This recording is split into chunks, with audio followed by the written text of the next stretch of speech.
मैं राजा छत्तीसगढ़िया, मैं राजा छत्तीसगढ़िया, मैं राजा छत्तीसगढ़िया। मौसम बड़ा बेईमान है, बड़ा मौसम आज बेईमान है सिटी।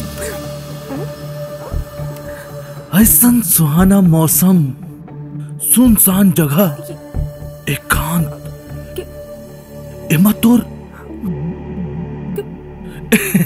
ऐसा समय में कोनो सुंदर लड़की लम अकेला देखतो ना तब मैं खुशी से पागल हो जाता हूँ। कमीने छोड़ मुझे, बचाओ। ऐसा कमसर काया तो सुंदर रूप ला देख कोनो भी कुत्ता कमीना हो सकता है जी।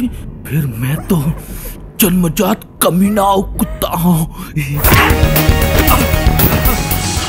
अबे कमीना, तोर जुठलंगरा कुकुर मन बर तो सिर्फ राजा छत्तीसगढ़िया काफी है। सोच भाई यहाँ ले जाता किने रे? अबे जाना होतिस तो मैं यहाँ आते हूँ काबर रे कुलिया। लगते तोर मौत मोरे हाथ लिखाए है। जिंदगी और मौत जो है ना ऊपर वाला के पास है, ज्यादा भरम मत पाल। तोला आखिरी बार चेतात हूँ, वो टूरी सूटी ला मोर हाथ में सबके फुट ली यहाँ ले। अबे राजा इसे मनखे नो है जो उन मौत के डर से एक असहाय नारी ला तोर जैसे शैतान के हाथ में छोड़ के भाग जाए। मतलब तोला मरना तय है। मारो साले ला।